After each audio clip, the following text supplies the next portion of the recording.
Hello बच्चों, कैसे हैं आप सभी। उम्मीद करता हूं बहुत अच्छे हैं और पढ़ाई को अच्छे से कंटिन्यू कर रहे हैं। मैं हूं प्रशांत माहेश्वरी और fun with physics YouTube channel पर आप सभी का बहुत बहुत स्वागत है। आज की वीडियो क्लास के अंदर बच्चों हम सेकंड मॉडल टेस्ट पेपर को डिस्कस करेंगे। ये एक बहुत सिंपल सा मॉडल टेस्ट पेपर है, लेकिन इसके क्वेश्चंस बहुत बढ़िया हैं। ठीक है, चलिए तो second model test paper discuss करते हैं। देखिए, पहला क्वेश्चन जो आपको सामने दिखाई देगा बोर्ड पर, देखिए क्या बोल रहा है बच्चों। वो ये बोल रहा है कि एक अनंत रेखीय आवेश के एकांक लंबाई पर 4 माइक्रोकुलाम प्रति मीटर आवेश है। मतलब एक अनंत रेखीय तार है ना, और उसकी एकांक लंबाई पे आवेश कितना है बच्चों, 4 माइक्रोकुलाम पर मीटर है बच्चों। मतलब लैम्डा की वैल्यू दी हुई है। इस पर्टिकुलर क्वेश्चन में आपको किसकी वैल्यू दे रखी है, लैम्डा की वैल्यू दे रखी है। आप सभी को पता है ये ऑब्जेक्टिव क्वेश्चन का पार्ट है, ऑब्जेक्टिव क्वेश्चन का फर्स्ट क्वेश्चन है बच्चों, और उसके लिए लैम्डा की वैल्यू दे रखी है 4 माइक्रोकुलाम पर मीटर। इसलिए मैं इसे लिख सकता हूं 4 × 10⁻⁻6 बच्चों, है ना, कुलाम पर मीटर, कुछ ऐसा ही लिखा जाएगा, आप सभी को पता है। फिर क्या बोल रहा है, इससे 2 मीटर लंबवत दूरी पर विद्युत क्षेत्र की तीव्रता होगी। कितनी दूरी पर आपको विद्युत क्षेत्र कैलकुलेट करना है, 2 मीटर की दूरी पर। आप सभी को पता है अनंत रेखीय आवेश वितरण के कारण विद्युत क्षेत्र कितना होता है बच्चों, r दूरी पर। आंसर है E = 2k lambda divided by r, यही होता है। चलिए 2 ऐसा का ऐसा, k 9 × 10⁻⁹ लैम्डा की वैल्यू देखिए, that is 4 × 10⁻⁻6 divided by r की वैल्यू मीटर में दे रखी है, कहीं कोई दिक्कत ही नहीं। ये तो कैंसिल हो गया, क्या 9 चौक 36 आएगा, क्या 36 × 10⁻³ न्यूटन पर कूलम। पता चला क्या, क्वेश्चन के अंदर सिंपल सा बोला है कि आपके पास में ये जो लाइन चार्ज डिस्ट्रीब्यूशन है, और उस लाइन चार्ज डिस्ट्रीब्यूशन के लिए आपको लैम्डा की वैल्यू दे रखी है, मतलब charge on per unit length दे रखा है, लीनियर चार्ज डेंसिटी आपको दे रखी थी। फॉर्मूला आप सभी को पता है, हमने कैलकुलेशन कर ली उसकी। ठीक है, तो इस तरीके से ये काम होगा। चलिए 1 मिनट रुकिए, मैं इसका ये मोड ऑफ कर देता हूं। देखो आगे वाला क्वेश्चन क्या बोल रहा है, नेक्स्ट क्वेश्चन देखिए, मैच कर लीजिएगा। मैच नहीं हो रहा है तो पावर को एडजस्ट करना पड़ेगा। इसमें बी ऑप्शन आ रहा है बच्चों, दैट इज 3.6 × 10⁴। ठीक है, गौर करके देखिए ना, मैंने पॉइंट को इधर उधर किया और कुछ नहीं किया। नेक्स्ट देखिए, एक E बराबर 0 वाले विद्युत क्षेत्र की तीव्रता में विद्युत विभव का दूरी के साथ परिवर्तन होगा। अब ये थोड़ा सोचने वाली बात है। एक जगह है जहां विद्युत क्षेत्र 0 है, वहां आपको क्या देखना है बच्चों, विद्युत विभव का दूरी के साथ परिवर्तन। विद्युत विभव का दूरी के साथ परिवर्तन कैसे भैया, आप सभी को पता होगा E = माइनस का dV डिवाइडेड बाय dr होता है बच्चों।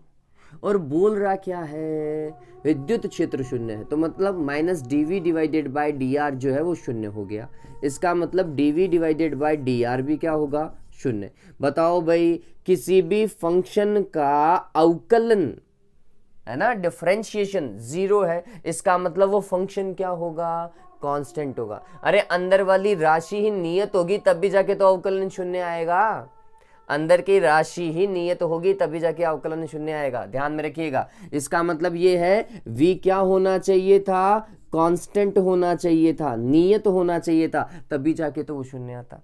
ठीक, तो हम बोल रहे हैं कि विभव नियत रहेगा, वो दूरी के साथ परिवर्तित नहीं होगा। ठीक है, तो ध्यान में रखिएगा, v = कांस्टेंट आना चाहिए, नियत आना चाहिए। इसका ऑप्शन देखें द।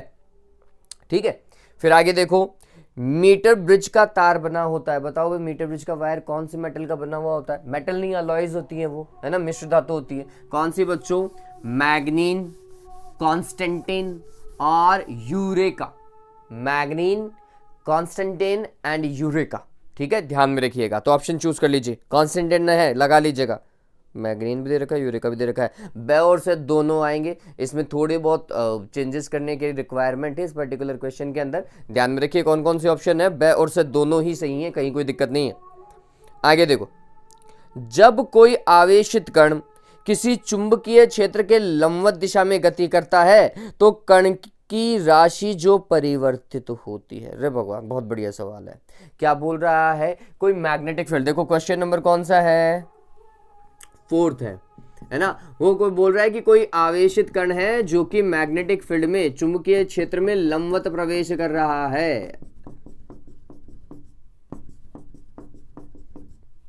ठीक, ऐसा चुंबकीय क्षेत्र कहां है? परपेंडिकुलर इनवर्ड, अंदर की तरफ है, लंबवत और अंदर की ओर क्रॉस बना रखा है, और आवेश ऐसा आया, यूं आ गया। आवेश की गति की दिशा ऐसी, चुंबकीय क्षेत्र लंबवत अंदर की ओर। ठीक है, तो फिर जैसे ये आएगा, ये बच्चों ये घूमने लग जाएगा, चक्कर लगाएगा, घूमेगा। ये बात ध्यान में रखना, वृत्ताकार पथ पे गति करने लगता है आवेश। ठीक है, अब वृत्ताकार पथ पे गति कर रहा है, लेकिन नियत वेग से गति कर रहा है। कौन से वेग से गति कर रहा है? नियत वेग से गति कर रहा है, ये बात ध्यान में रखना। तो उसका जो वेग नहीं, एग्जैक्टली मैं बोलूंगा वर्ड चाल, चाल उसकी क्या रहती है? नियत रहती है, लेकिन वेग उसका क्या रहता है? परिवर्ती। वेग का मतलब बच्चों, वेग एक सदिश राशि है। वेग कैसी राशि है? सदिश है। चाल कैसी है? अदिश है, ध्यान में रखना। ठीक है, तो मैं बोल रहा हूं नियत परिमाण से वो गति करता रहता है, नियत परिमाण की चाल से गति करेगा, लेकिन उसकी दिशा लगातार चेंज होने से उसका वेग भी लगातार क्या होता है? चेंज होता है, ध्यान में रखना। तो कौन सी राशि लगातार परिवर्तित होती है? वेग परिवर्तित होता है, ध्यान में रखना। चाल, चाल नियत है भाई, नियत चाल से वो गति करता है। फिर उसके बाद में क्या बोल रहा है वो? संवेग, संवेग चेंज होगा ना। अरे बच्चों देखो, संवेग क्या होता है? P is equals to mv होता है ना। तो P सदिश तो V सदिश, ऐसा लिखते हैं नहीं लिखते हैं भैया? संवेग सदिश राशि नहीं है, तो हम बोलते हैं अगर वेग चेंज हो रहा है तो संवेग भी क्या होगा? चेंज होगा। तो संवेग चेंज हो सकता है, ऊर्जा नहीं भाई, ऊर्जा दिश राशि है और ऊर्जा चेंज होती भी नहीं है, नियत रहती है उसकी ऊर्जा, वैसी रहती है। कोई नहीं, इसका संवेग लगा लीजिए बच्चों, संवेग बिल्कुल सही आंसर है। ठीक है, चलो आगे देखो। किसी शुद्ध प्रेरकत्व L में I धारा प्रवाहित होने पर औसत संचित ऊर्जा होती है। प्रेरकत्व में I धारा प्रवाहित हो रही है, संचित ऊर्जा लास्ट टाइम फॉर्मूला बताया था, हाफ LI², 1/2 LI²। अरे किसी भी कॉइल के अंदर कितनी एनर्जी स्टोर होगी? हाफ LI² बच्चों। ठीक है, तो ये लगा लीजिएगा। फिर आगे देखिए, किसी धातु पृष्ठ पर नीला प्रकाश आपतित करने से उससे इलेक्ट्रॉन उत्सर्जित होते हैं। ये वाले सवाल में जैसे ही आ जाए ना, वैसे ही लिख लो। 6 नंबर का क्वेश्चन है ये। क्या लिखोगे? VIBGYOR। सबसे पहले ये नीला पीला जहां पर भी आ गए, पहले ये लिख लेना भैया। कौन सा फोटो इलेक्ट्रिक इफेक्ट वाला क्वेश्चन है बच्चों, ध्यान में रखना। वो क्या बोल रहा है कि अगर ब्लू कलर आ रहा है, ये वाला प्रकाश आ रहा है, तो उस धातु सतह से इलेक्ट्रॉन उत्सर्जित होंगे। चलो ठीक बात है। फिर क्या बोल रहा है? परंतु हरे रंग से नहीं होते। हरा रंग का प्रकाश आपतित करते हैं तो इलेक्ट्रॉन उत्सर्जित नहीं होते। इसका मतलब ये है, ना तो येलो से होंगे, ना ही ऑरेंज से होंगे, ना ही रेड से होंगे। किससे होंगे? इंडिगो से, वॉयलेट से, इनसे उत्सर्जित होंगे, ध्यान में रखना। तो निम्न में से किस रंग से प्रकाश उत्सर्जन होगा? कौन कौन से? एक तो आसमानी से और एक बैंगनी से, इन दोनों से हो सकता है, इसके अलावा और किसी से नहीं होगा। लाल से नहीं, बैंगनी से होगा, पीले से भी नहीं होगा। बैंगनी लगा लो, बे ऑप्शन बिल्कुल सही है। फिर इसके बाद में देखिए 7th वन, किसी नाभिक के लिए प्रति न्यूक्लियन बंधन ऊर्जा का मान सर्वाधिक होगा। प्रति न्यूक्लियन बंधन ऊर्जा कब सर्वाधिक होती है? किसके लिए सर्वाधिक होती है? एक ही है बच्चों, आयरन, Fe 56। ठीक है, ध्यान में रखिएगा। तो 56 वाला ऑप्शन लगा लीजिएगा। कौन सा लगाएंगे? आयरन लगा लीजिएगा, है ना, फर्स्ट वाला। फिर क्या बोल रहा है? एक पी प्रकार के अर्धचालक में जर्मेनियम के साथ किसको मिलाया जाता है? बताओ रे देवताओं, किसको मिलाते हैं जर्मेनियम के साथ में? पी प्रकार का बना है, किसको बच्चों? ध्यान में रखना, पी टाइप गैलियम इंडियम वाली अशुद्धियां हैं, बोरॉन, एल्यूमिनियम, गैलियम, इंडियम। अगर इन अशुद्धियों को मिलाते हैं तो फिर पी प्रकार का अर्धचालक बनता है। और फास्फोरस, आर्सेनिक, एंटीमनी को मिलाते हैं तो एन प्रकार का अर्धचालक बनता है। ठीक है, तो ध्यान में रखिएगा। हमें क्या करना है? कौन सा ऑप्शन लगाना है? देखो, गैलियम के कारण भी बनेगा पी प्रकार का, बोरॉन से भी बनेगा, एल्यूमिनियम से भी बनेगा, तो ये तो उपरोक्त सभी आएगा, इसका डी ऑप्शन बिल्कुल सही है। आगे देखिए बच्चों, आगे क्या बोल रहा है? एक एंड गेट प्राप्त करने के लिए कितने नैंड गेट की आवश्यकता होती है? आपको नैंड गेट से एंड बनाना है। देखो नैंड, ये लो, ऐसा क्या? एंड क्या होता है? एंड ये होता है, ये इसमें ए और बी इनपुट में जाएगा तो जो फाइनल बाहर निकलेगा that will be A dot B. वो क्या होगा? ए डॉट बी होगा। चलो तो अपने पास में ये रहा। इसमें अगर ए और बी इनपुट में जा रहा है नैंड में, तो ये होगा ए डॉट बी और उसका क्या? बार लगा देगा। चलो अब आप इसी को एक और नैंड में डाल दीजिए, ऐसा कर दूं तो क्या होगा? ये वापस से इसका डबल बार लगाएगा रे, ए डॉट बी और इसके ऊपर डबल बार, और डबल बार एक दूसरे को कैंसिल कर देते हैं बच्चों, तो ए डॉट बी आया नहीं आया? ए डॉट बी लाने के लिए कितने नैंड की रिक्वायरमेंट पड़ी? 2 नैंड की रिक्वायरमेंट पड़ी। ठीक है, तो कितना चाहिएगा? 2 चाहिएगा। बी ऑप्शन लगा लीजिएगा, बिल्कुल ठीक है। ठीक है, अब इसके बाद में देखिए आगे क्या बोल रहा, ये क्लियर है ना? ओके, नेक्स्ट देखिए, निम्न में से रिक्त स्थानों की पूर्ति करनी है आपको, सिर्फ और सिर्फ डायरेक्ट रिक्त स्थान ही लिखना है। तो क्वेश्चन नंबर आप 2 लगाएंगे और क्वेश्चन नंबर 2 का फर्स्ट क्या बोल रहा है? एक इलेक्ट्रॉन वोल्ट ऊर्जा का मान जूल में कितना होता है? तो आपको सिर्फ इतना ही लिखना है, 1.6 गुणा 10 की घात -19 कूलम, इतना होता है भाई ऊर्जा का मान। ठीक है, फिर नेक्स्ट देखिए, सेल का उपयोग विभवमापी के मानकीकरण के लिए किया जाता है। कौन से सेलों का? मानक सेलों का। कौन से सेलों का? मानक सेल, मानक सेलों का। और आप ब्रैकेट में लिख सकते हैं, चाहे तो क्या लिख सकते हो? कौन कौन से? डैनियल, डैनियल और कैडमियम, या तो डैनियल और कैडमियम लिख दो या फिर मानक सेल लिख दो, दोनों ही सही है, ये बात ध्यान में रखना, क्योंकि डैनियल और कैडमियम सेल दोनों ही मानक सेल है। ठीक है, फिर इसके बाद में तीसरा देखिए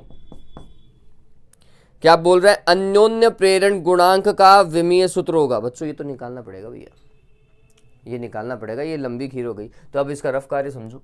अन्योन्य प्रेरण गुणांक m होता है बच्चों, है ना? Phi is equals to M I, एक फॉर्मूला पढ़ाया अपन ने, तो फिर m इज इक्वल्स टू क्या हो जाएगा? फाई डिवाइडेड बाय आई। और ये यहाँ पे मैग्नेटिक फील्ड का है, चुंबकीय फ्लक्स। चुंबकीय फ्लक्स क्या होता है? बी डॉट डी ए, या बी डॉट ए ही कर रहा हूं अभी, तो मेरे को विमाई तो निकालनी है ना, तो बी डॉट ए या फिर बी ए लिख रहा हूं मैं, बी ए, और उसमें किसका डिवाइड? आई का। बी क्या है? Magnetic field. अब मैग्नेटिक फील्ड के लिए यूनिट निकालो, डायमेंशन निकालो। मैग्नेटिक फील्ड के लिए देखो काम करना, F is equals to q v B sine theta होता है, मैं सिर्फ और सिर्फ क्यू वी बी लिख रहा हूं। तो यहां से बी का फॉर्मूला क्या आया? That will be F divided by q v. अब देखो यहां से बी के लिए विमा सूत्र लिख रहा हूं, एफ क्या होगा? m1 l1 t-2। ठीक है, डिवाइडेड आवेश है बच्चों a1 t1, आवेश का a1 t1, वेग है l1 t-1। देखो गलती मैं भी कर सकता हूं, कोई बड़ी बात नहीं है, लेकिन तरीका बता रहा हूं कैसे काम करेंगे। तो सबसे पहले b का आप क्या निकाले? विमीय सूत्र निकाले। b के लिए फॉर्मूला क्या लिखा? f divided by q v. f का देखो मैं ये लिख रहा हूं m1 l1 t-2, ये सभी को पता है। फिर आवेश का होता है a1 t1 या at, और वेग का होता है l1 t-1। अब इस सारी चीज को सॉल्व करो तो t1 और t-1 तो कैंसिल हो गए, ये L1 से L1 भी क्या हो जाएगा? कैंसिल हो जाएगा। तो फाइनली आपको मिलेगा m1 t-2 a-1। ये किसका है?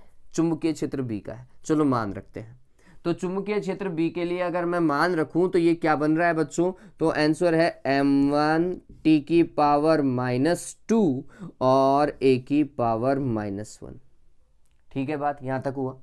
चलो, A क्षेत्रफल होता है L2 डिवाइडेड बाय नीचे धारा है करंट, एम्पियर का A वाला आ जाएगा। A से ही तो रिप्रेजेंट करते हैं ना इसकी विमा को। ठीक है, अब इसको सॉल्व करो तो ये क्या हो जाएगा? m1 ऐसा का ऐसा, फिर L2, फिर t⁻² और A की पावर भी क्या हो जाएगा? -2 हो जाएगा। सॉल्व करोगे तो ऐसे ही आएगा क्या? मैं वापस से बोल रहा हूँ, मैं भी एक बार के लिए गलती कर सकता हूँ, कोई बड़ी बात नहीं शायद इसमें गलती हो, लेकिन तरीका देखिए कितना है। हालांकि वैसे चांसेस नहीं है कि इसमें गलती है, लेकिन मैं बता रहा हूँ कि इनकी पावर को लिखने में शायद मैंने गलती कर दी हो, लेकिन ये फिक्स है कि बल की m1 L1T-2 होती है, आवेश की A1T1 होती है, इसकी L1T-1 होती है। तो इन चीज़ों से आप सॉल्व करोगे तो ये कितना आएगा, m1 फिर L2 T की पावर -2 और A की पावर -2। ठीक है, बात दिमाग में रहेगा।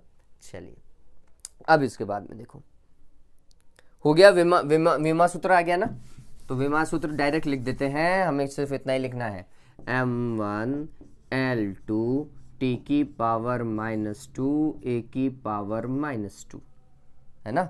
ये खतरनाक क्या है भैया।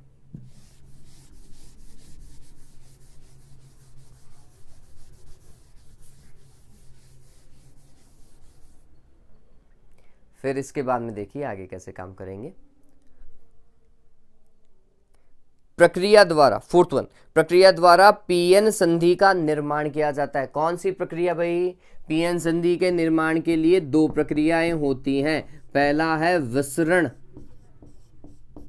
और दूसरा है अपवाह, डिफ्यूजन एवं ड्रिफ्ट, डिफ्यूजन एंड ड्रिफ्ट, ध्यान में रखिएगा, है ना, इनका यूज किया जाता है बच्चों। आगे हो गया ये, तो ये सेकंड नंबर का क्वेश्चन डन है यहाँ पर, तो ये ऑप्शन यूज करेंगे हम। फिर इसके बाद में नेक्स्ट देखिए, थर्ड वाले में दिए गए चित्र में धारा आई का मान होगा, देखो डायग्राम और जल्दी से धारा आई का मान बताओ। क्वेश्चन नंबर 3, धारा आई का मान क्या होगा, ये कुछ ऐसा ऐसा, यहां से 0.7 आ रही है और यहां से 1.2 एम्पियर आ रही है, तो बताओ इसमें कितना आएगा, 1.9 एम्पियर इधर जाएगी क्या, और उस 1.9 एम्पियर में से 0.8 एम्पियर इधर और 0.1 एम्पियर इधर, तो बताओ रिमेनिंग आई कितनी होगी। तो देखो 1.9 में से 0.8 इधर चली गई तो 1.1 बचा, और उस 1.1 में से 0.1 इधर चला गया तो 1 बचा, तो इस आई की वैल्यू कितनी हो गई, 1 एम्पियर आएगी। तो सॉल्व कर लेना। चलो तरीका क्या बताओगे, यहाँ पे इसको जंक्शन बना देना और बोलना ये ए जंक्शन है, और इस पूरे को बी जंक्शन बना देना। तो हमने बोला एट जंक्शन ए जंक्शन पर, ए संधि पर क्या, आने वाली धाराओं का योग, आने वाली धारा कौन सी है, 0.7 प्लस 1.2, आने वाली धाराओं का योग किसके बराबर होना चाहिए, जाने वाली धारा के बराबर होना चाहिए। जाने वाली धारा कितनी हो जाएगी, 1.9 एम्पियर की हो जाएगी क्या।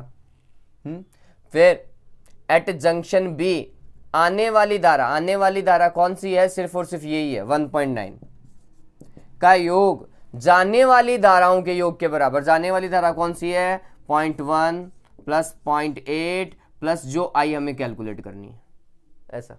तो इसको सॉल्व करेंगे तो आंसर मिलेगा, है ना। कौन सा रूल लगा रहे हैं बच्चों, KCL, कौन सा है, KCL है, किरचॉफ करंट लॉ, किरचॉफ का संधि का नियम, प्रथम नियम लगा रहे हैं। तो ध्यान में रखना 1 एम्पियर आएगा, सॉल्व करोगे तो आई की वैल्यू कितनी आएगी, 1 एम्पियर आएगी। ठीक है, चलिए फिर इसके बाद में नेक्स्ट वन क्वेश्चन देखिए क्या करेंगे। गैल्वेनोमीटर को वोल्टमीटर तथा अमीटर में बदलने के लिए क्या करते हैं। पहले तो देखो वोल्टमीटर, गैल्वेनोमीटर से क्या बनाना है, वोल्टमीटर, तो हम बोलते हैं गैल्वेनोमीटर के श्रेणी क्रम में, कौन से क्रम में,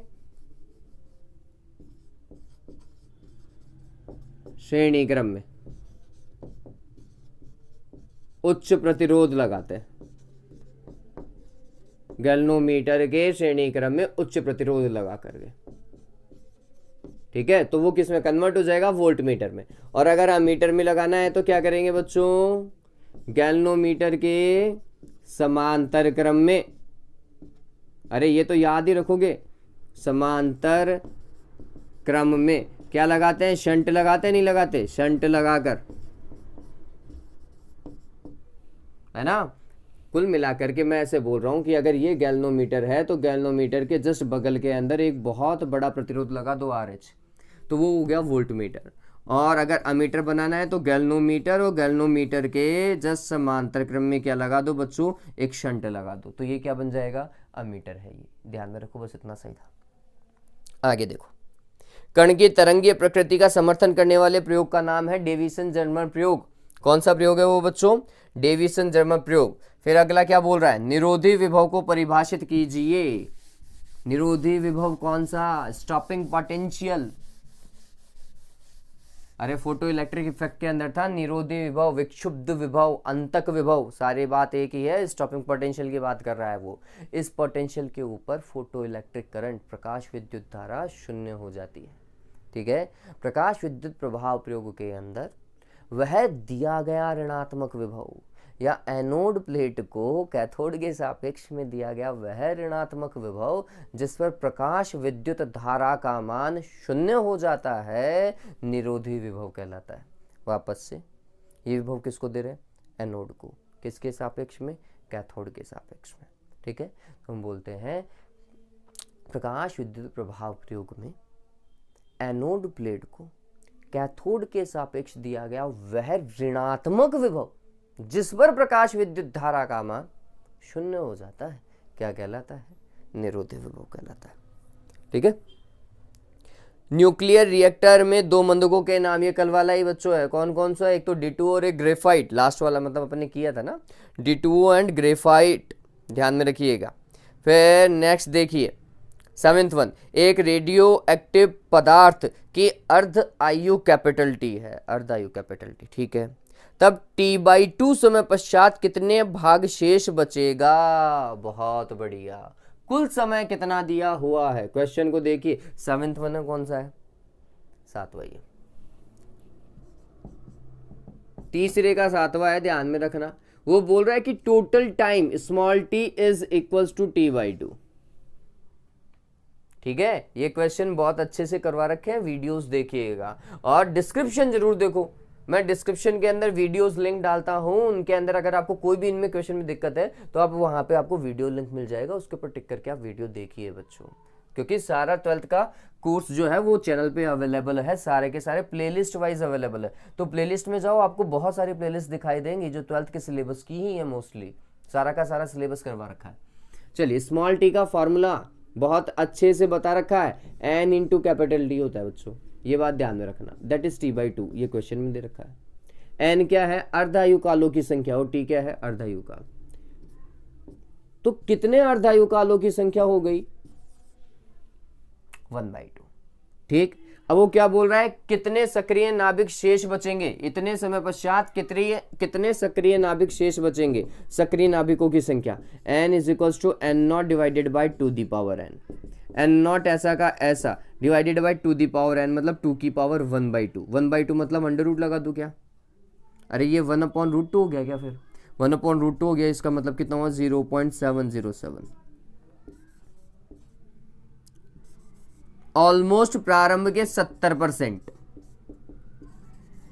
70% किसके? प्रारंभ के कितने? 70% नाभिक क्या रहेंगे? शेष रहेंगे। ध्यान में रखो। अरे ये मैंने इसको परसेंटेज में कन्वर्ट किया है, 100 से गुणा कर दिया और कुछ नहीं कह रहे। ठीक है, ये ध्यान में रखना। तो यहां तक कर लो, कोई दिक्कत ही नहीं है। सक्रिय नाभिकों की संख्या लिख लीजिएगा। अतः T/2 समय पश्चात सक्रिय नाभिकों की संख्या, और फिर ये। ठीक है, आगे देखिए क्या बोल रहा है। 8वां क्वेश्चन, चित्र P तथा सारणी Q से संबंधित तार्किक द्वारों के नाम देखिए। P कौन सा है? एंड गेट है बच्चों। P कौन सा है? एंड गेट है, ध्यान में रखो। और सारणी देखो अब एक बार के लिए तरीके से। सारणी देखोगे तो देखो A और B 0 है तो Y भी 0 है, तो जोड़ने पर भी 0 आता है, गुणा करने पर भी 0 आता है। फिर A तो 0 है, B 1 है, लेकिन फिर Y जो आ रहा है वो क्या आ रहा है बच्चों? 1 आ रहा है। बताओ कब आएगा रे Y1? सोचो। तो ये बात ध्यान में रखिए, Y1 तभी आएगा जब वो जुड़ेगा, है ना? तो जुड़ रहा है, A और B जुड़ रहा है। नीचे वाले ऑप्शन में देखो 1 + 0, वापस से 1, Y बिल्कुल सही आ रहा है। फिर 1 + 1 भी क्या होता है? 1 होता है। तो अगर मैं Y के लिए तार्किक द्वार बोलूं, किसके लिए? Y के लिए तार्किक द्वार, तो ऐड वाला द्वार है। कौन सा बच्चों? और। Y के लिए तार्किक द्वार कौन सा है? और अगर Y' के लिए तार्किक द्वार देखूं, किसके लिए बच्चों? Y' देखो, Y' जस्ट Y का उल्टा है। Y का जस्ट उल्टा है Y'। जहां Y 1 है वहां Y' 0 है। देख लो जल्दी से, ऐसे ही है क्या?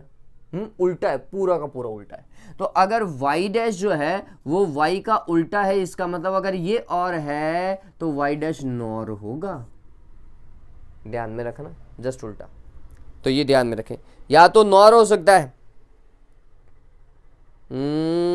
एक मिनट, इसको ऐड किया 0, इसको उल्टा 1। हाँ ठीक है, ये नॉर ही है, इसके अलावा और कोई ऑप्शन बैठेगा नहीं, एंड बैठ ही नहीं सकता, सही बात है, नॉर ही आएगा ये। ठीक है, तो ध्यान में रखिएगा, y के लिए और y डैश के लिए नॉर, और जो चित्र जो आपको p दे रखा है उस p के लिए हम बोलेंगे एंड। नेक्स्ट, लघु उत्तरीय प्रश्न, सीमा 50 शब्द। अब देखो 4 5 6 7 8 9 10। फोर्थ, समांतर प्लेट संधारित्र की धारिता का व्यंजक व्युत्पन्न कीजिए। बच्चों बताओ, कितनी बार बताएंगे? समांतर प्लेट संधारित्र की धारिता, वही प्लेट बनाओ, है ना। प्लेट बनाने के बाद में क्या, विद्युत क्षेत्र बोलो। विद्युत क्षेत्र कितना लिखते थे, sigma divided by epsilon not लिखते थे। फिर सिग्मा को अपन सॉल्व करते थे, क्या, Q डिवाइडेड बाय A लिखते थे। अरे ये करते थे, नहीं करते थे। और एप्सिलॉन नॉट ऐसा कैसा, ये विद्युत क्षेत्र।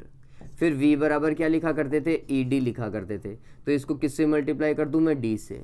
Q divided by A epsilon not को किससे, D से, ये V आ गया। और फिर C इज इक्वल टू क्या होता है, Q डिवाइडेड बाय V होता है। V की वैल्यू पुट करो और बताओ C की वैल्यू निकालो। ये डेरिवेशन था, है ना। तो ये काम करना था। संधारित्रों के समांतर क्रम संयोजन में परिणामी धारिता का सूत्र व्युत्पन्न कीजिए। 5वां बहुत इंपॉर्टेंट है, इवन 4th भी बहुत इंपॉर्टेंट है। ये दोनों ही सवाल बहुत बढ़िया है। समांतर प्लेट संधारित्र की धारिता होती क्या है, पहले वो तो बताओ। समान 4th का ही आंसर क्या आएगा, C is equals to epsilon naught A divided by D। ये 4th का ही था, ठीक है। 5th में क्या करना था, समांतर क्रम संयोजन। समांतर, ये पहला संधारित्र, दूसरा संधारित्र, तीसरा संधारित्र, और ये संयोजन, ठीक है। समांतर क्रम संयोजन में C1, ये C2, ये C3, सभी पे क्या आएगा बच्चों, अलग अलग आवेश, लेकिन सभी पे विभव का मान क्या होगा, समान होगा। तो समांतर क्रम संधारित्र में, सॉरी, संयोजन में जो C आता है वो क्या होता है, C1 plus C2 plus C3। Description देखिएगा, डिस्क्रिप्शन में वीडियो लिंक शेयर कर रहा हूँ, दोनों के, 4th का भी और 5th का भी। अगर आपको ये समझना है कि आया कैसे, तो वहाँ से आप देख सकते हैं, पूरा वीडियो मैंने बना रखा है। फिर आगे देखिए क्या बोल रहा है, दो सेलों के श्रेणीक्रम संयोजन में तुल्य विद्युत वाहक बल और तुल्य आंतरिक प्रतिरोध प्राप्त कीजिए। सेलों का श्रेणीक्रम संयोजन, ऐसा बच्चों, ये पहला 5th क्वेश्चन की बात कर रहा है। ये पहला सेल जिसका विद्युत वाहक बल E1, आंतरिक प्रतिरोध R1। फिर दूसरा सेल विद्युत वाहक बल E2 और आंतरिक प्रतिरोध क्या, R2। ये श्रेणी क्रम है। बोल रहा है तुल्य विद्युत वाहक बल कितना आएगा, आंसर है E equivalent is equal to कितना बच्चों, E1 plus E2। E1 plus E2। तुल्य आंतरिक प्रतिरोध R equivalent is equal to R1 plus R2, internal resistance, ठीक है। इस तरीके से ये काम होगा। इसका डेरिवेशन वाला वीडियो भी मैं लिंकअप कर रहा हूं बच्चों। हालांकि ये चीजें तो अब तक आपको आनी ही चाहिए। अपवाह वेग के आधार पर ओम के नियम का समीकरण J बराबर सिग्मा E प्राप्त कीजिए, जहां संकेतों के सामान्य अर्थ हैं। ये तो बहुत जल्दी कर सकते हो। J बराबर सिग्मा E ओम का नियम ही है क्या, है। कैसे भाई, डेराइव करने के लिए अपन क्या करते थे, I इज इक्वल्स टू क्या बोलते थे, NEAVD लिख दो सर। फिर क्या करते थे, इसका A का डिवाइड लगाते थे, I डिवाइडेड बाय क्या, A लिखते थे, इज इक्वल्स टू क्या, NEVD। I divided bye A, तो बताओ J आ गया क्या, NE ऐसा का ऐसा। VD अपवाह वेग है। अपवाह वेग का फॉर्मूला था बच्चों क्या, E2 divided by M into क्या, कैपिटल E। ये था अपवाह वेग का सूत्र, है ना। तो इसको सॉल्व करते हैं तो क्या बोलते हैं, NE² divide by M into capital E। बताओ ये आएगा नहीं आएगा। और फिर इसको हम सिग्मा बोलते थे, चालकता, पदार्थ की चालकता, ठीक, जिसे सिग्मा से प्रदर्शित किया। तो J बराबर क्या आया, सिग्मा E। और वेक्टर में लिखोगे तो दोनों तरफ क्या लगा दो, वेक्टर लगा देना। ये था। चलिए आगे देखिए, स्वप्रेरकत्व की परिभाषा लिखिए। एक लंबी परिनालिका के स्वप्रेरकत्व के सूत्र की व्युत्पत्ति कीजिए। स्वप्रेरकत्व क्या होता है बच्चों, है ना, आपके पास में एक कुंडली है और इस कुंडली से संबंधित चुंबकीय क्षेत्र क्या हो, चेंज हो। वापस से देखो मैं क्या बोल रहा हूँ, मैं बोल रहा हूँ स्वप्रेरकत्व क्या चीज है। तो हम बोलते हैं कि हमारे पास में क्या हो, एक कुंडली हो, ठीक है, और इस कुंडली से संबंधित क्या, चुंबकीय क्षेत्र चेंज हो। चुंबकीय क्षेत्र चेंज होगा तो उससे संबंधित चुंबकीय फ्लक्स भी क्या होगा, चेंज हो जाएगा, परिवर्तित हो जाएगा, मैग्नेटिक फ्लक्स चेंज होगा। और अगर मैग्नेटिक फ्लक्स चेंज हो रहा है तो फैराडे के नियमानुसार इस कुंडली के सिरों के मध्य क्या उत्पन्न होगा, प्रेरित विद्युत वाहक बल उत्पन्न होगा। यही घटना क्या कहलाती है, स्वप्रेरकत्व कहलाती है। वापस से, जब किसी कुंडली के सापेक्ष चुंबकीय क्षेत्र अथवा चुंबकीय फ्लक्स में परिवर्तन आता है तो उसके सिरों के मध्य प्रेरित विद्युत वाहक बल उत्पन्न होता है। यह घटना ही स्वप्रेरकत्व कहलाती है।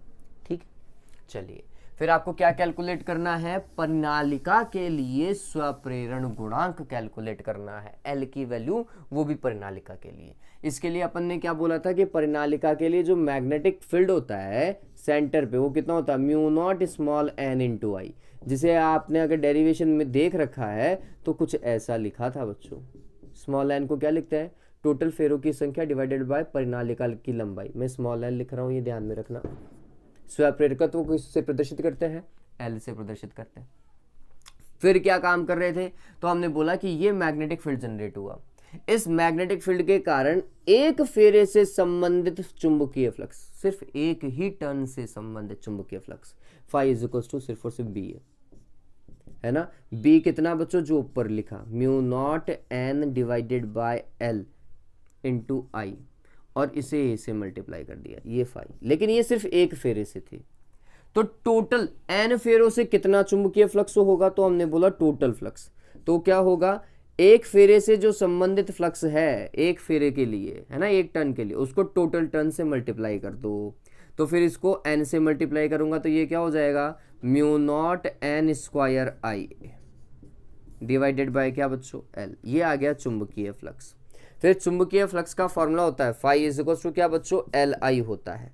आई से आई की रामायण कैंसिल, तो एल का जो फॉर्मूला मिला, स्वप्रेरकत्व गुणांक का फॉर्मूला मिला, that is mu naught N square A divided by L.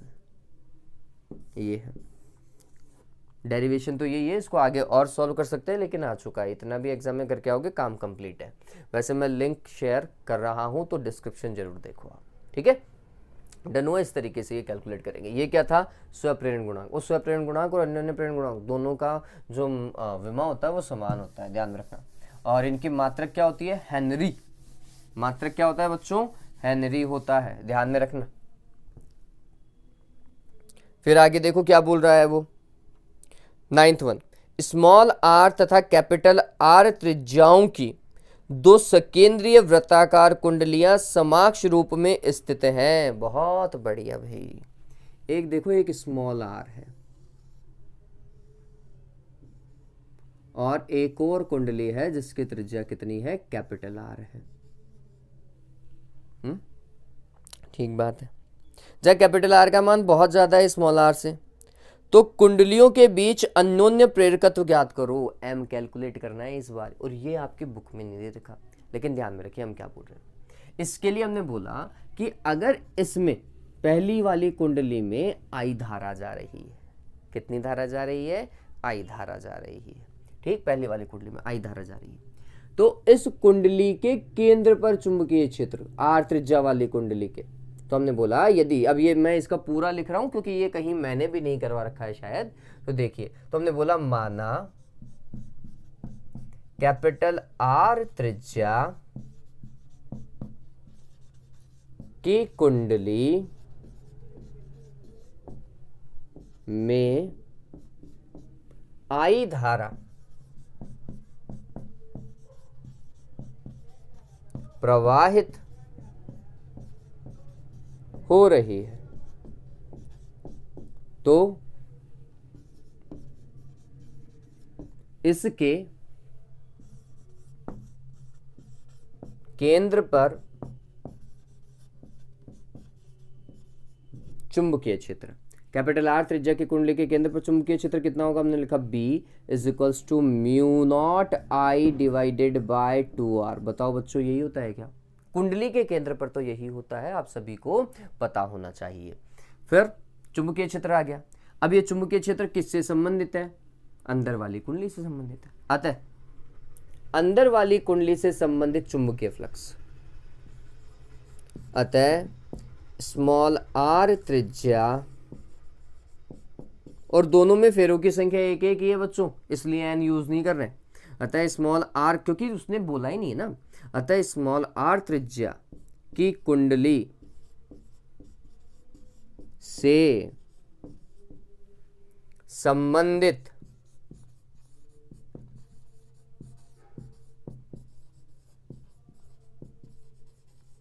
चुंबकीय फ्लक्स कितना होगा? चुंबकीय फ्लक्स का formula phi is equals to B into A, और ए स्मॉल आर त्रिज्या वाली के लिए यूज कीजिएगा बच्चों। तो phi is equals to B, B का फॉर्मूला ऊपर से उतार दिया, mu naught I divided by 2R, और ए कितना? छोटी वाली कुंडली का क्षेत्रफल पाई आर स्क्वायर। ठीक है, ये हुआ। अब देखो फाई का फॉर्मूला क्या होता है, अभी थोड़ी देर पहले लिखा था एम आई, अरे लिखा था ना, ये मोबाइल वाला एम आई नहीं है, पता चले वो बना दो। आई से आई क्या हो जाएगा? कैंसिल। हमें एम निकालना था बच्चों। ठीक है, एम इज इक्वल्स टू क्या हो जाएगा? Mu naught pi r square divided by 2R। ठीक है, ये आ रहा है, ये एम है, ये ध्यान में रखिएगा। तो इस तरीके से इस चीज को कैलकुलेट करेंगे। एक बार स्क्रीनशॉट ले लीजिएगा, अन्योन्य प्रेरण गुणांक कैसा आएगा, है ना? डन है, आगे चलें। एक बार के लिए, हाँ ये ठीक तो दिखाई दे रहा है, कहीं कोई दिक्कत नहीं। आज बहुत टाइम बाद में फ्रंट कैमरा का यूटिलाइज कर रहा हूँ, तो थोड़ा बहुत इशू हो सकता है, लेकिन बैक कैमरा इतना काम नहीं कर रहा था आज की लाइटिंग में, फ्रंट कैमरा हाल ही काम कर रहा है। चलिए देखते हैं, आगे देखिए। 10th one, question number 10th, ये 9th का आंसर था।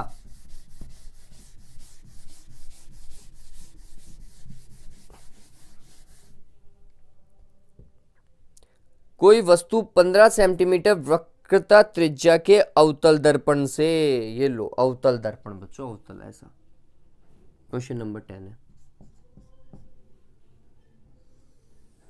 ये अवतल दर्पण, और इस अवतल दर्पण की वक्रता त्रिज्या इस तरफ ही होगी, कैपिटल आर, नेगेटिव में आएगी बच्चों, और वो कितनी दे रखे हैं? 15 सेंटीमीटर वक्रता त्रिज्या, तो माइनस का 15 सेंटीमीटर लिख देता हूँ।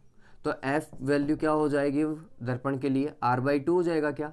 r/2 मतलब 15/2 सेंटीमीटर, ध्यान में रखिएगा, ये एफ की वैल्यू है। अब क्या बोल रहा है? अब वस्तु को कहाँ रख रहा है? देखो 10 सेंटीमीटर पे और 5 सेंटीमीटर दूरी पर रखा है। प्रत्येक स्थिति में प्रतिबिंब की स्थिति, प्रकृति तथा आवर्धन को परिकलन कीजिए। मैं पहले सबसे पहले 10 सेंटीमीटर वाला काम कर रहा हूं। तो सबसे पहला क्वेश्चन जो है इसका, that is u is equals to 10 centimetre. 10 centimetre तो माइनस का लगाएं, इस तरफ ही होगा, है ना? अगर 10 सेंटीमीटर पे वस्तु है तो फिर क्या होगा देवताओं? बड़ा बनेगा प्रतिबिंब, वास्तविक भी बनेगा। देखो समीकरण, देखो क्या होगा, 1/f is equals to 1/v plus 1/u। ये ध्यान में रखिएगा, बीच में प्लस का साइन आता है बच्चों।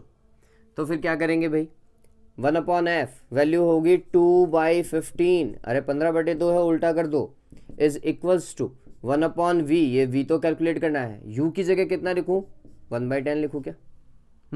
उठा करके इस तरफ लेकर के आओ इसको, ये माइनस का था, इस तरफ आते प्लस का हो जाएगा, तो 1/10 प्लस का minus 2/15 is equals to 1/v। LCM कितना लें? 30 ले लेते हैं बच्चों। 15 इधर आएगा क्या? 15 कैसे आएगा? रुको, 3 आएगा यहाँ पर, है ना? इसमें डिवाइड लगाओगे तो 3 आएगा, माइनस ऐसा का ऐसा, 2 और 2 यहाँ पर आएगा 4, तो ये हो गया 1/v। आप देखेंगे ये आएगा माइनस का 1/30 is equals to 1/v। So the value of v is equals to -30 centimetre. Minus में आ रहा है, वास्तविक है, माइनस में आएगा, वास्तविक है। इसका बाद में m मैग्निफिकेशन, आवर्धन कैलकुलेट करना है। आवर्धन क्या होता है? v डिवाइडेड बाई u होता है। v की वैल्यू कितनी, माइनस का 30, और सॉरी माइनस का v डिवाइडेड बाई u होता है। ठीक, तो एक माइनस पहले से लगा हुआ है फॉर्मूले में, एक माइनस पहले से लगा हुआ है फॉर्मूले में, एक माइनस यहाँ पर है, और एक u की वैल्यू और माइनस का 10, माइनस से माइनस कैंसिल, लेकिन एक माइनस तो अभी भी रह जाएगा, क्या माइनस का 3 आएगा, मैग्निफिकेशन, मैग्निफिकेशन माइनस का 3, और मैग्निफिकेशन की यूनिट नहीं होती। ठीक, तो हम क्या बोलेंगे, m की वैल्यू नेगेटिव है, m की वैल्यू नेगेटिव है, इसका मतलब है वास्तविक बन रहा है, और वास्तविक का तो क्या बनेगा, उल्टा भी बनेगा, है ना, रियल एंड इन्वर्टेड। फिर इसके बाद में m की वैल्यू मोर देन 1 है, मैग्नीट्यूड देखो 3 है, मोर देन 1 है, इसका मतलब आवर्धित, एनलार्ज्ड, ये सिनेरियो है। इस तरीके से काम करोगे। तो ये पहला था। अब इसका सेकंड पार्ट क्या है, u की वैल्यू को कितना लेना है बच्चों, 5 लेना है। u की वैल्यू को कितना लेंगे, 5 लेंगे, और मेरे हिसाब से 5 वाला टास्क आप खुद कर सकते हैं, होगा नहीं होगा, आसानी से हो जाएगा बच्चों, उसमें कहीं कोई दिक्कत नहीं होगी। ठीक है, चलिए तो आगे वाला पार्ट देखिए, आगे क्या बोल रहा है। ये तो डन हुआ, इसमें कहीं कोई इशू नहीं है, है ना। चलिए अब आगे देखिए, आगे क्या बोल रहा है।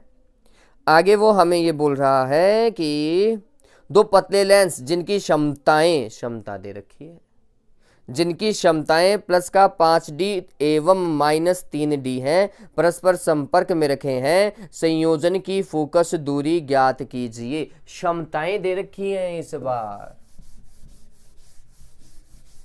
पावर्स, है ना, पावर, पहले लेंस की पावर कितनी दे रखी है बच्चों, 11th वन, पहले लेंस की पावर दे रखी है 5d, और दूसरे लेंस की पावर दे रखी है -2d, नहीं 3d। तो टोटल पावर कितनी हो जाएगी, P1 प्लस P2, संयोजन का टोटल पावर तो यही होता है, दोनों को ऐड करोगे कितना आएगा, 2d आएगा, और पावर इज इक्वल्स टू होता है 1/f, so 1/f is equals to 2, it means f is equals to 1/2 metre. इसका मतलब कितना हो गया रे, 50 सेंटीमीटर आ गया क्या, फोकल लेंथ। इस तरीके से काम करेंगे, कहाँ दिक्कत आ रही है, डन है, इसमें कहीं कोई इशू होना ही नहीं चाहिए, है ना। तो ये ध्यान में रखो, तो ये सिंपल सा क्वेश्चन था, इसके अंदर कहीं कोई दिक्कत नहीं होनी चाहिए बच्चों। आगे देखिए, अवतल दर्पण के लिए दर्पण समीकरण लिखिए, ये सभी के लिए समान होता है, अवतल दर्पण हो चाहे उत्तल हो, 1/f is equal to 1/v plus 1/u होता है। फिर प्रकाश जब विरल से सघन माध्यम में हो तो तरंग दैर्घ्य एवं आवृत्ति पर क्या प्रभाव पड़ेगा, कौन से माध्यम से कौन से में, विरल से सघन में जा रहा है बच्चों, तो जब विरल में जा रहा है, सॉरी विरल से सघन में जा रहा हो तो विरल में तरंग दैर्घ्य ज्यादा होती है और सघन में तरंग दैर्घ्य कम हो जाती है। ठीक है, विरल में तरंग दैर्घ्य कम ज्यादा है और सघन में कम हो जाती है। ठीक है, मीडियम डेंसर हो जाता है तो तरंग दैर्घ्य भी क्या हो जाती है, कम हो जाती है। इसका एक फॉर्मूला मैं लिख देता हूं, तरंग दैर्घ्य का फॉर्मूला मैं लिख देता हूं, वेलोसिटी का भी लिख देता हूं। माध्यम में तरंग दैर्घ्य ध्यान में रखिएगा, माध्यम में पहले तो वेग लिख रहा हूं, वो होता है क्या, c डिवाइडेड बाय अपवर्तनांक, चाहे म्यू लिखो चाहे n लिख लो।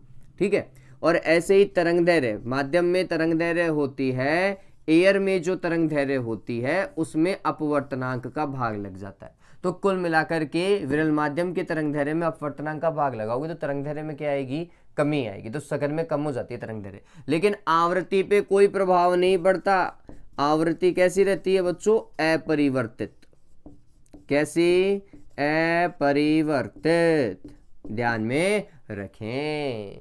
ठीक है, चलिए आगे देखते हैं, आगे क्या बोल रहा है वो, निम्न को परिभाषित कीजिए। मरीचिका, मरीचिका क्या होता है बच्चों, है ना, मरीचिका के अंदर हम बोलते हैं कि गर्मियों के दिनों के अंदर होता क्या है कि कुछ दूरी पर हमें पानी की अनुभूति होती है, रेगिस्तान के अंदर कुछ दूरी पर पानी की अनुभूति होती है। ठीक है, ये पानी वास्तविकता में वहाँ होता नहीं है लेकिन हमें दिखाई पड़ता है या प्रतीत होता है। ये जो आंखों का भ्रम है इसी को ही हम क्या कहते हैं, मरीचिका कहते हैं, और ये किसके कारण होता है, पूर्ण आंतरिक परावर्तन के कारण होता है। ठीक है, ध्यान में रखिएगा। और दूसरा क्या बोल रहा है वो, प्रकीर्णन। प्रकीर्णन क्या होता है, जब प्रकाश जो है माध्यम में उपस्थित कणों जिनका आकार आपतित प्रकाश की तरंगदैर्घ्य से बहुत कम होता है। कणों का आकार किससे कम होना चाहिए? तरंगदैर्घ्य से कम होना चाहिए। तो टकराता है, ऐसे कणों से टकराता है तो यह माध्यम में फैल जाता है टकराने के बाद। इसी को ही क्या बोलते हैं? प्रकाश का प्रकीर्णन बोलते हैं। वापस से क्या बोल रहे हैं? जब प्रकाश माध्यम में उपस्थित ऐसे कणों से टकराता है जिनका आकार आपतित प्रकाश की तरंगदैर्घ्य से बहुत कम होता है, तो टकराने के पश्चात यह माध्यम में क्या हो जाता है? फैल जाता है, प्रकीर्णित हो जाता है। ठीक है, तो ये चीज ध्यान में रखेंगे अपन। आगे देखिए क्या बोल रहा है। हो गया। रदरफोर्ड सोडी का रेडियो एक्टिव विघटन का नियम लिखिए और श्रेय समीकरण लिखिए। बच्चों बताओ कितनी बार लिखे? लास्ट टाइम भी यही था क्या? n is to N naught e की पावर माइनस लेमडा टी। बताया था ना कि किसी समय विघटन की दर dn डिवाइडेड बाय dt किसके ऊपर डिपेंड करती है? उस समय उपस्थित सक्रिय नाभिकों की संख्या पर निर्भर करती है। इसका डेरिवेशन मैं लिंक में डाल रहा हूँ, डिस्क्रिप्शन में डाल रहा हूँ, देख लीजिएगा। सिद्ध कीजिए कि रेडियो एक्टिव तत्व की माध्य आयु उसके क्षयांक के व्युत्क्रम के तुल्य होती है। ये भी बात सही है। माध्य आयु टी जो होती है, टी एवरेज, वो 1/λ के इक्वल होती है बच्चों। इसका भी डेरिवेशन है, वो डेरिवेशन का डिस्क्रिप्शन डाल रहा हूँ, डिस्क्रिप्शन में उसका लिंक डाल रहा हूँ, तो देखिएगा। आगे देखो, दो सीधे समांतर धारावाही चालकों की प्रति एकांक लंबाई पर लगने वाले बल का व्यंजक कौन सा रे? चुंबकीय क्षेत्र की बात कर रहा है कि दो धारावाही चालक है। कौन चैप्टर समझ रहे हो ना? ये 4th वाला चैप्टर है एनसीईआरटी का, है ना? क्या F/L या DF divided by DL is equal to कितना? μ0 I1 I2 divided by 2πD, ये वाला इसका डेरिवेशन पूछ रहा है बच्चों। फिर किस अवस्था में यह बल आकर्षण और किस अवस्था में यह प्रतिकर्षण का होता है? आकर्षण कब? जब दोनों में प्रवाहित धारा की दिशा समान हो। धारा का परिमाण से कोई लेना देना नहीं है यहां पर। अगर धारा की दिशा समान है तो होगा आकर्षण। तो क्या होगा बच्चों? आकर्षण। और अगर धारा की दिशा एक दूसरे के विपरीत है तो हम बोलते हैं प्रतिकर्षण। तब क्या होता है? प्रतिकर्षण होता है। ध्यान में रखिएगा इस चीज को। फिर इसके बाद में हो गया, एक लंबी परिनालिका के अंदर चुंबकीय क्षेत्र का मान। परिनालिका के केंद्र पर चुंबकीय क्षेत्र या भीतर चुंबकीय क्षेत्र बोल रहा है बच्चों, वही है μ0 Ni वाला। लास्ट टाइम भी यही क्वेश्चन था, है ना? चलो आगे 17th क्वेश्चन नंबर 17 देखो। क्वेश्चन नंबर 17 के अंदर क्या बोल रहा है? वो कुछ ऐसा बोल रहा है कि दो समांतर धारावाही चालकों के बीच प्रति इकाई लंबाई का, अरे मैं 16 ही वापस रिपीट कर गया। 17 बोल रहा है कि 60 डिग्री कोण वाले प्लास्टिक प्रिज्म, 60 डिग्री कोण मतलब ए का मान दे रखा है, ए इज इक्वल टू 60 है भाई। प्लास्टिक प्रिज्म का अपवर्तनांक √2 है। अपवर्तनांक म्यू इज इक्वल टू √2। बहुत बढ़िया। न्यूनतम विचलन की स्थिति में ज्ञात कीजिए। न्यूनतम विचलन की स्थिति में ज्ञात कीजिए। न्यूनतम विचलन की स्थिति में आई इज इक्वल टू क्या होता है देवताओं? ई होता है। ये तो ध्यान में रखना। क्या? न्यूनतम विचलन कोण ज्ञात करना है, डेल एम। ये तो कैलकुलेट करना पड़ेगा भैया। देखो म्यू इज इक्वल टू क्या होता है? म्यू इज इक्वल टू होता है साइन आई। आई की जगह हम लिखते हैं बच्चों कुछ ये formula, del M plus A divide by 2। ये वैसे आई होता है ना? Divided by sine r. Sine r क्या? A by 2। साइन आर क्या? A by 2। ठीक है। अब इस चीज को देखिए बच्चों, म्यू की जगह कितना लिखेंगे? √2। म्यू की जगह आया √2 और इसकी जगह देखो साइन डेल एम। पापा मैं पढ़ा रहा हूं। ए की जगह कितना? 60 डिवाइडेड बाय 2। फिर साइन ए की जगह 60 डिवाइड बाई 2, यही होगा। चलो अब काम करने का तरीका देखिए, तो 30 हो जाएगा क्या? साइन 30 की वैल्यू कितनी होती है बच्चों? 1/2। साइन 30 की वैल्यू 1/2। तो यहां पर अपन ने लिखा √2 is equals to sine del M plus 60 divide by 2 और यहां पर आएगा 1/2 और ये 1/2 इससे मल्टीप्लाई हो जाएगा क्या? इधर जाके ये क्या होगा, क्रॉस मल्टीप्लाई जाएगा, क्रॉस मल्टीप्लाई जाएगा तो इस 1/2 को इधर लेकर के आए तो ये कुछ ऐसा, इससे क्रॉस मल्टीप्लाई 1/2 यहाँ से हटा दो, ऐसा ही क्या। चलो इसको इससे काटेंगे तो √2 आ जाएगा क्या नीचे, 1/√2 रहा क्या, तो फॉर्मेट कुछ ऐसा 1/√2 शायद दिखाई दे रहा होगा, 1/√2 is equals to sine del m plus 60 divide by 2।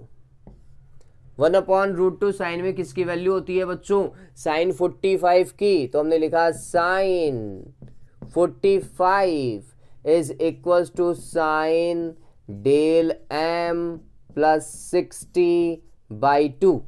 ठीक है, कंपेयर करो, साइन तो साइन से हट जाएगा, 45 इज इक्वल्स टू कितना आ रहा है देवताओं, कितना, डेल m प्लस 60 बाई 2 आ रहा है, मल्टीप्लाई करो 90 आ गया क्या, 90 is equals to del m plus 60, तो फिर डेल m की वैल्यू कितनी आ रही है, 30 degree, deviation angle, that is deviation angle. ठीक है, ये क्या है, डेविएशन एंगल है बच्चों। चलो, तो उसने बोला था न्यूनतम विचलन कोण, deviation angle, minimum deviation angle, ये कैलकुलेट हो गया। अब इसके बाद में क्या बोल रहा है वो, और भी बोल रहा है अपवर्तन कोण और आपतन कोण का मान, अपवर्तन कोण r, ये r, अपवर्तन कोण r is equals to a/2, a की वैल्यू 60 थी, 60 में 2 का डिवाइड लगाओगे तो कितना, 30। आपतन कोण I, ये I है, डेल m प्लस a/2, क्या बच्चों, डेल m प्लस a/2, बताओ आएगा नहीं आएगा, डेल m की 30, a की 60/2, 90/2 45। अगर ये I है तो E की वैल्यू भी यही होगी, 45 ही होगी, अपन डिस्कस कर चुके हैं इस चीज को, है ना, तो ये ध्यान में रखिएगा, ये 45 ही आएगा। तो सारी वैल्यू आ गई, del m 30 del m 30 r 30, I की वैल्यू 45, E की वैल्यू 45।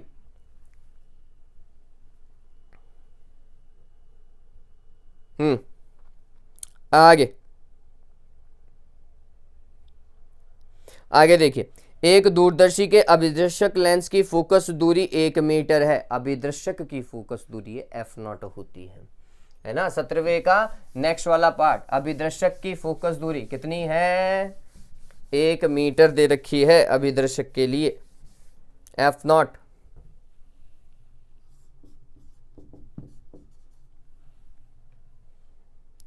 जब अंतिम प्रतिबिंब स्पष्ट नेत्र की न्यूनतम दूरी पर बने, इस क्वेश्चन को चेंज कर लो, इसका रीजन बता देता हूं। दूरदर्शी के लिए हमारे पास में न्यूनतम दूरी वाला कोई केस नहीं है, इनफाइनाइट वाला ही केस है, बुक के अंदर बकायदा डिफाइंड है। ठीक है, तो उसी केस को टच में रखते हुए अपन काम करेंगे, क्योंकि जो चीज एनसीईआरटी ने दी है उसके परे नहीं जाएगा वो। ठीक है, हालांकि कर तो सकते थे, लेकिन जो चीज आनी नहीं है उसको डिस्कस करने से यहाँ पे कोई फायदा भी नहीं है। तो ध्यान में रखिए, अंतिम प्रतिबिंब अनंत पे ही बना रहे हैं, है ना, इसको चेंज कर लीजिएगा। तो लेंसों के बीच की दूरी 1.05 मीटर होती है, लेंसों के बीच की दूरी 1.05 मीटर, वो होती है f0 plus fe, and that is 1.05। f0 की वैल्यू 1 मीटर है, तो 1 plus fe is equals to 1.05। इसका मतलब fe की वैल्यू कितनी रहे, हटाओगे तो 0.05 आएगी क्या, मीटर में। ठीक है, चलो आगे क्या बोल रहा है, नेत्रिका लेंस की फोकस दूरी तथा दूरदर्शी की आवर्धन क्षमता ज्ञात करो। नेत्रिका लेंस की फोकस दूरी ये रही, और दूरदर्शी की आवर्धन क्षमता m इज इक्वल्स टू क्या, f0 divided by fe। f0 की वैल्यू 1.05 और fe की वैल्यू 0.05, डिवाइड लगाओ और सॉल्व करो। अरे एक मिनट, गलत कर दिया, f0 की वैल्यू 1 है, f0 की वैल्यू 1 है और इसकी 0.05, तो ये हो जाएगा 100/5, कितना आएगा, 20। ठीक है, इस तरीके से सॉल्व हो जाएगा। आगे देखिए 18th वन, क्वेश्चन बहुत सिंपल है। 18th वन, सीजियम का कार्यफलन दे रखा है फाई, ये हटा रहा हूं मैं बच्चों, 17th हो चुका। सीजियम का कार्यफलन दे रखा है 18th क्वेश्चन के अंदर, फाई की वैल्यू दे रखी है, दैट इज 2.12 इलेक्ट्रॉन वोल्ट। फिर 7 × 10⁻14 हर्ट्ज आवृत्ति का प्रकाश धातु पृष्ठ पर आपतित होने पर इलेक्ट्रॉनों का उत्सर्जन होता है। आपतित प्रकाश की आवृत्ति न्यू, कितना, 7 गुणा 10 की घात 14 हर्ट्ज। आपतित प्रकाश की आवृत्ति पता है तो फिर ऊर्जा भी ज्ञात हो जाएगी। आपतित फोटोन की ऊर्जा E is equals to h nu. ध्यान में रखना, कार्यफलन जो है वो इलेक्ट्रॉन वोल्ट में है, तो ऊर्जा को भी किस में कन्वर्ट करेंगे, इलेक्ट्रॉन वोल्ट में कन्वर्ट करेंगे। तो ये H की वैल्यू कितनी बच्चों, सॉरी H तो नहीं, H तो प्लांक नियतांक है, 6.62 गुणा 10 की घात -34 जूल सेकेंड, ये H होता है। और न्यू की वैल्यू 7 गुणा 10 की घात कितना, 14। इन दोनों को देखेंगे तो 10 की घात ये हो गया 20, अरे 20 ही हुआ ना माइनस का, चलो। और 7 दूनी 14, एक आ जाएगा, 7 छिंग 42, 42 और 1 43, 4, फिर 7 छिंग 42, 42 और 4 46, इतना, जिसे मैं लिख सकता हूँ 4.634 इंटू 10 टू द पावर -19, ये E है। और इस E को मैं इलेक्ट्रॉन वोल्ट में कन्वर्ट कर रहा हूँ। इलेक्ट्रॉन वोल्ट में कन्वर्ट करने के लिए मैंने डिवाइड लगाया 1.6 इंटू 10 टू द पावर -19 का। ठीक है, तो देखो कैलकुलेशन एक बार के लिए देख लीजिए ये क्या आएगी। मैं एक बार के लिए देख लेता हूँ, ये तो ठीक है। डिवाइड 1.6, ये आ रहा है 2.89 इलेक्ट्रॉन वोल्ट, ये कैंसिल हो जाएगा, दैट इज E, है ना। अब क्वेश्चन के ऊपर चलते हैं। अब क्या बोल रहा है वो, अधिकतम गतिज ऊर्जा ज्ञात करो। देखो गतिज ऊर्जा यहां से निकल जाएगी। हमने बोला आपतित फोटोन की ऊर्जा 2 काम करती है, कार्यफलन प्लस अधिकतम गतिज ऊर्जा की। तो अधिकतम गतिज ऊर्जा कितना आएगा, ऐसा करे क्या, कुल ऊर्जा कितनी 2.89 इलेक्ट्रॉन वोल्ट, और इसमें से फाई नॉट को हटा दो, फाई नॉट कितना 2.12 इलेक्ट्रॉन वोल्ट, ऐसे ही करें। चलिए तो कितना आएगा बच्चों, 9 में से 2 गया तो आएगा 7, 8 में से 1 गया आएगा 7, 0.77 electron volt, that is kinetic energy. ये क्या है, काइनेटिक एनर्जी है। फिर इलेक्ट्रॉन वोल्ट में, और क्या बोल रहा है, अधिकतम चाल ज्ञात करो। गतिज ऊर्जा का फॉर्मूला होता है half mv square is equals to 0.77 electron volt, ऐसा ही है कह रहे। चलो इसको कन्वर्ट करो जूल में, किसमें, जूल में। पहले अपन ने डिवाइड लगाया था इसका, अब इससे मल्टीप्लाई कर दो, 1.6 इंटू 10 टू द पावर -19 से इसको मल्टीप्लाई करो, फिर 2 से क्रॉस मल्टीप्लाई हो जाएगा और m का डिवाइड लग जाएगा। m क्या, इलेक्ट्रॉन का मास है, 9.1 इंटू 10 टू द पावर -31, ठीक है। v स्क्वायर आएगा, उसका अंडर रूट लोगे तो 16 होगा। कैलकुलेशन थोड़ी सी ज़्यादा होती है इस तरीके के क्वेश्चन के अंदर, लेकिन होते सिंपल है। मैं तो आपको यही कहूँगा कि अगर एक तरफ थ्योरी वाला पार्ट है और एक तरफ ये न्यूमेरिकल है ना, तो पहले इसको कर लेना। कैलकुलेशन हो सकती है लेकिन दिक्कत नहीं होगी, क्योंकि सारा एक ही फॉर्मूला है, आइंस्टीन का फोटो इलेक्ट्रिक इक्वेशन है ना, उससे आएगा। चलो आइंस्टीन का प्रकाश विद्युत समीकरण लिखो, यही था, E is equals to phi not plus kinetic energy maximum, मतलब अरे ये कुछ ऐसा लिखा था ना, h nu minus h nu not is equals to half mv square maximum, यही तो था। फिर इसके आधार पर प्रकाश विद्युत प्रभाव का निष्कर्ष ज्ञात कीजिए। बहुत अच्छे से समझा रखा है, मैं लिंक को वैसे शेयर कर दूंगा बच्चों। आगे देखिए बच्चों, आगे क्या बोल रहा है, विद्युत फ्लक्स को परिभाषित कीजिए। Phi is equal to E dot A, किसी भी विद्युत क्षेत्र में उपस्थित किसी क्षेत्रफल से गुजरने वाली लंबवत बल रेखाओं की संख्या ही विद्युत फ्लक्स होती है। फिर अनंत रेखीय आवेश वितरण के कारण, सीधे तार के कारण विद्युत क्षेत्र 2k lambda divided by r, है ना। इनफाइनाइट लॉन्ग चार्ज डिस्ट्रीब्यूशन के लिए बोल रहा है, वो कितना होता है, 2k lambda divided by r होता है, ध्यान में रखिएगा, ध्यान में रखना। फिर इसके बाद में क्या बोल रहा है वो, इसका सेकंड पार्ट, आवेश के कोई दो मूलभूत गुण, क्वांटाइजेशन वाला लिख दीजिएगा, Q is equals to NE, और एक आवेश संरक्षण का भी गुण ही होता है, योज्यता का गुण भी लिख सकते हैं, एडिटिविटी वाला भी लिख सकते हो, तो ये, और एक इनवेरिएंस वाला भी लिख दीजिएगा कि गति करने पर आवेश के मान में कोई प्रभाव नहीं पड़ता। HCl अणु, कोई भी दो लिखना है, ज़्यादा मत लिखना। HCl अणु में H+ और Cn के मध्य की दूरी 1 एंगस्ट्रॉम है, तो विद्युत द्विध्रुव आघूर्ण का मान ज्ञात करो। रे भाई, द्विध्रुव आघूर्ण P = क्या होता है, Q × 2A होता है। दोनों आवेशों के बीच की दूरी दे रखी है, 1 एंगस्ट्रॉम दे रखा है, और Q का मान H+ और Cl है, एक इलेक्ट्रॉन का आदान प्रदान हो रहा है, तो आवेश भी एक इलेक्ट्रॉन का ही लिखोगे, 1.6 × 10⁻−19। बात समझ रहे हो। और दूरी कितनी, 10⁻−10 एंगस्ट्रॉम दे रखा है, तो ये आएगा 1.6 × 10⁻−29 कूलाम मीटर। ठीक है, इतना लिखोगे। फिर किसी माध्यम के लिए परावैद्युतांक को परिभाषित कीजिए। इसका SI मात्रक क्या है भाई, परावैद्युतांक का कोई SI मात्रक नहीं होता। और कैसे डिफाइन कर सकते हो आप,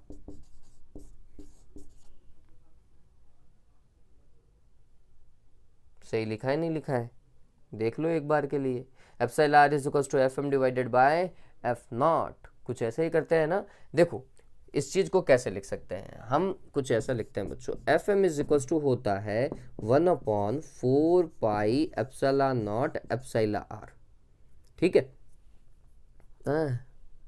मैंने गलत लिखा है शायद, ये गलत ही लिखा है।